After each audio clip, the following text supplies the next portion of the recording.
Well, welcome back to the Untitled Podcast. And today we're going to talk about some things that are extremely hot topics in the real estate arena right now. A lot of things on the horizon right now that are being talked about. Yes, and we're specifically going to focus on mortgages and property taxes. So the first thing that we're going to talk about is the 50-year mortgage. Woo! And then Well, we're going to... I don't know why I would for that. I don't know why you would for that. And then portability of mortgages and property taxes here in Florida. Also, woo. That one okay. Well, let's not dive. Let's start off with the 50-year mortgage. Right. So when I first heard about this, I was actually very intrigued by it. I thought maybe it might be a great solution for affordability, Especially from where it came from. Right, President Trump posted about that, and it was like, well, and it was all about affordability. Right, We're from that high of a level, it's pretty awesome. Yeah, and I mean it makes sense. You stretch out your payments over a longer period of time. You're going to have lower payments, therefore you can afford a mortgage, because I think that has been an issue throughout the United States, is that it is difficult for some people to afford mortgages, Especially first-time home buyers, right? Trying to get into the market where prices are still pseudo-inflated post-COVID. It's a little bit tougher for them to get in. So stretching out, having a longer-term loan option could be beneficial. Yeah, and so as that came out, that's obviously the whole goal around it. But there's been a lot of arguments against it, I'll say.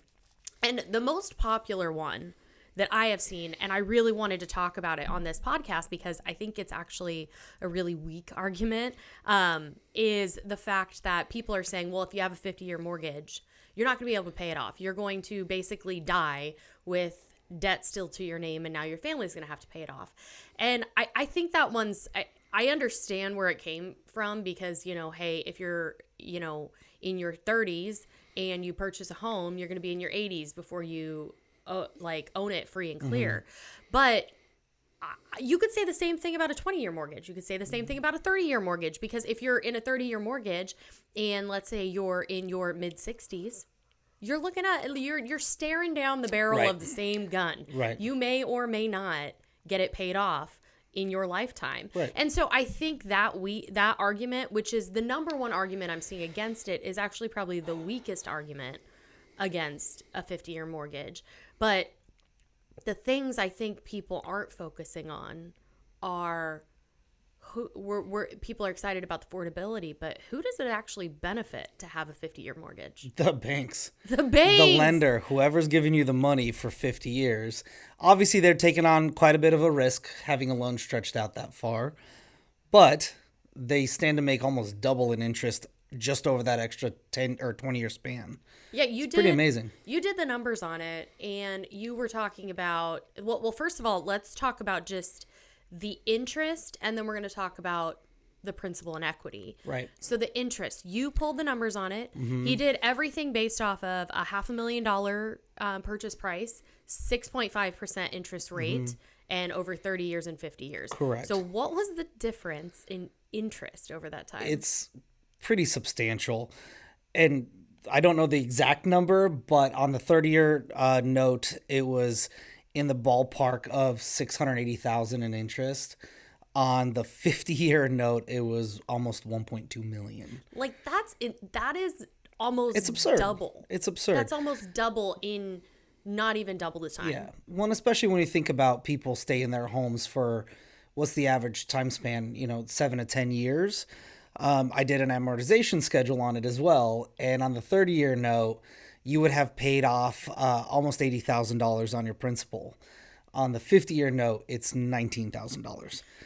Which that is That's a big difference. Yeah. When you're trying to upgrade your home. And so when the argument is that you're never going to pay off your loan in 50 years, I think the bigger issue is the fact you're not going to even gain that much equity. You're not getting equity. In the average amount of time Correct. that somebody stays in their home. Could it be used as a tool to put your foot in the door and acquire an asset and start growing your financial stability? Yes, it can be. It just has to be used properly, and you have to think about a refinance option probably within that 5 to 10 year mark. There's obviously been a lot of negative feedback on this, but let's talk about the positive.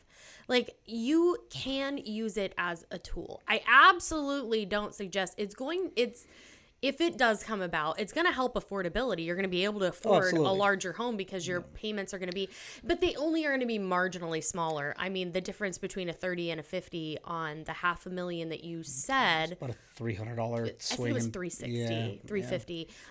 So which could help somebody qualify. Yeah. So for first time home buyers, it could be a great way to get your foot in the door Of homeownership.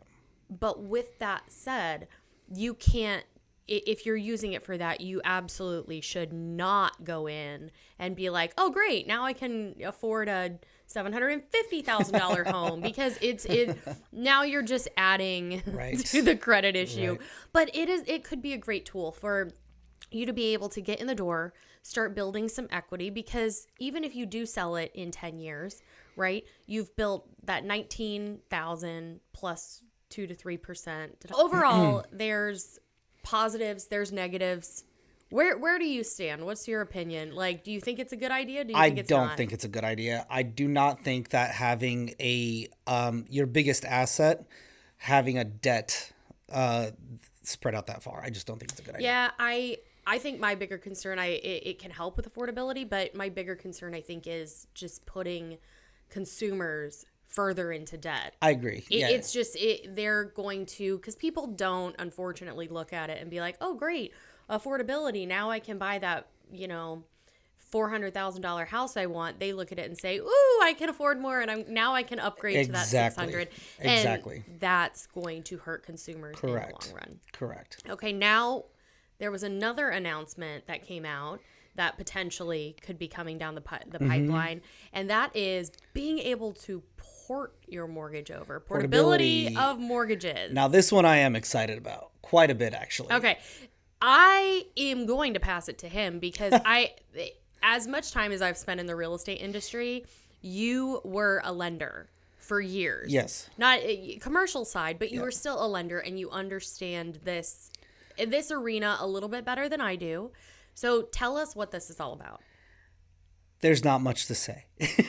And that's because they don't know exactly how this program will work. But high level, the idea behind it is that for the folks that locked in their rates at 2.5%, 3% a few years back, that those folks would be able to purchase a new home and move with their current lender. So you're not getting a new lender.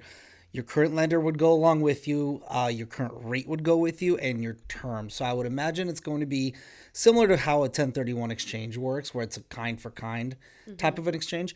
That's my gut instinct on it. But it's for people like us, that would be great. We're not thinking about moving anytime soon because I'm not willing to get rid of our 3% mortgage and get a 6.5% mortgage. But if something like this came around, oh heck yeah, let's upgrade.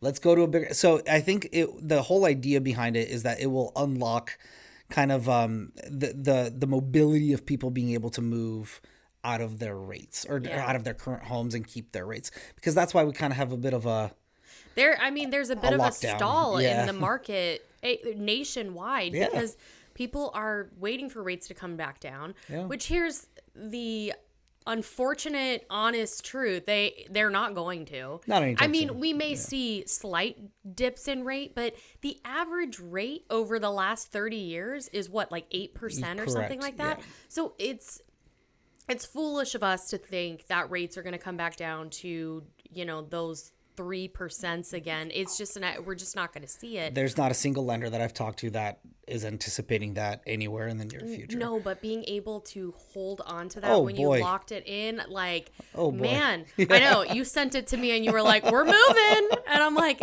actually, it would probably be our best bet to move. I agree. Yeah. In any time in the near future, just because we have such a great rate. Yeah. Why would you want to get rid of that? Yeah. Okay, so now let's talk about let's narrow in on Florida and talk about the big news here. Alrighty. Which we are at. I know everybody's had different things on it, but as full-time residents, we're excited about it, but there's also, Florida property taxes.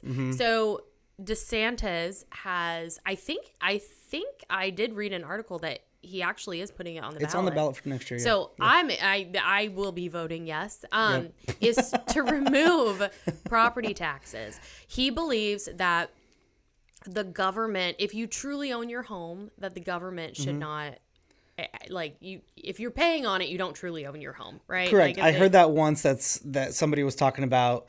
If you think you own your home, pay it off and stop paying your tax bill and see what happens. Yeah, they won't take it. Exactly. So now that this is going away, it will actually give you ownership of the property. But in my opinion, what the better thing is, again, we're talking about affordability and putting money in people's pockets.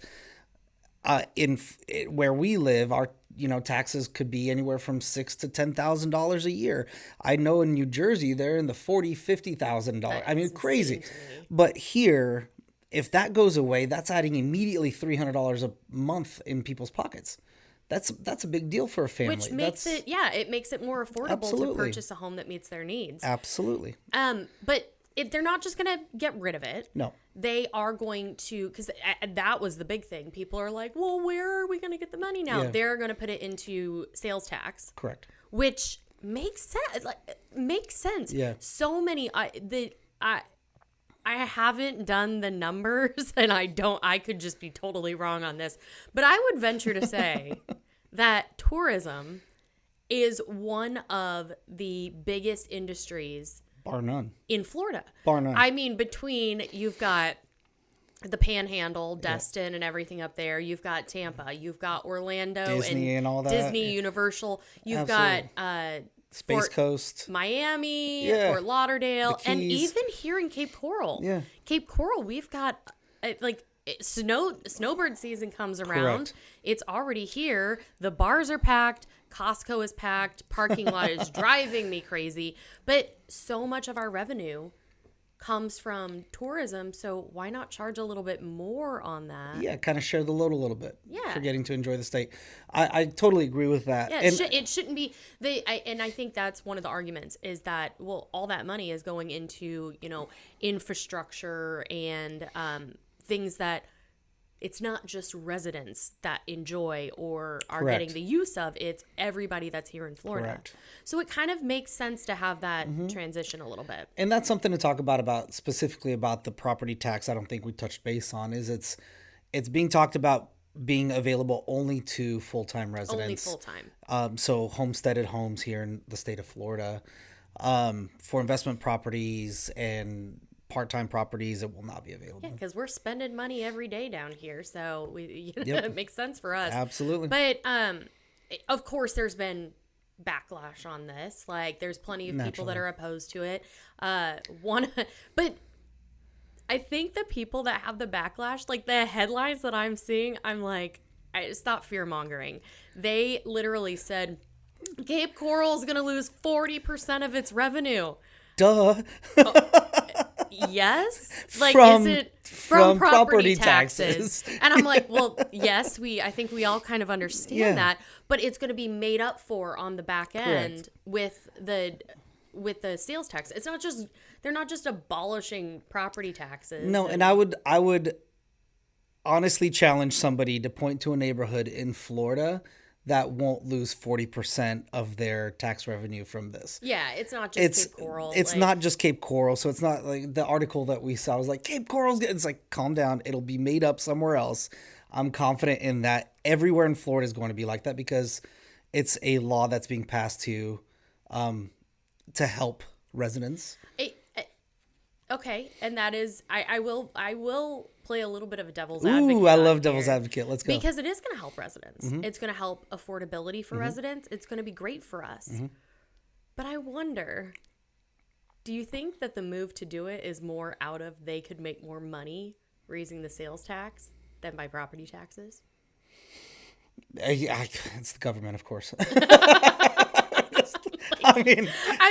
They've probably done the numbers and they're like, we're stupid. Just hike up sales tax and give them a win. Of course. And so, I mean, there's obviously that argument to it. But I think on the real estate side of things, it could be really great for It for will us. be. And also for folks that are looking to sell, look out for this because this will drive people to move to Florida full time. Why not, right? No personal income tax, no property tax. Well, don't tell them that because as soon as we post this, the comment section is going to be full of Florida's full, don't move here. And I'm like, I understand what you're saying. But come on, guys, it's a also, great place to live. And, It's a great place to live. And I know off the top of my head maybe 5 people that are natives to here. So We're all transplants. we're exactly right. So it's one of those things where it's going to ebb and flow just like natural. But I think that this is a positive move for Floridians. Okay, so to end this all out, we're going to play a little game of Kiss, Marry, Kill. Kiss, marry, kill. Oh, Kiss, okay. Marry, Kill. Okay, so Kiss is basically one that you could kind of go either way. Got good, got bad, but it's not your top choice. Marry, obviously, you're fully on board for it. And then Kill, like, just absolutely not. Ooh, can I have a polygamous marriage and marry both the tax thing and the other? Okay. No, portability. I would kiss portability. Because we don't know enough about it We yet. don't know enough about it. Maybe there's going to be some stipulations in there that aren't going to be beneficial to everybody, which, you're right. Yeah. You marry the taxes. I think that's going to be awesome. I agree. And then kill that 50-year loan option. That's just not smart. I think that's I'd absolutely do the exact same thing. Yep. So Wild that you have the same opinion. but I'm curious to know, what do you guys think? What do you guys think of this 50-year mortgage, of potential portability of mortgages, and the Florida property taxes? Let us know, and we'll keep you posted with any information we get. But until next time, thanks for joining us. And The Untitled Podcast. if you ever need real estate in Cape Coral or the surrounding areas, please reach out to the Colove Group here at Premier Plus Realty. We'd love to help you out. Absolutely. Bye, guys.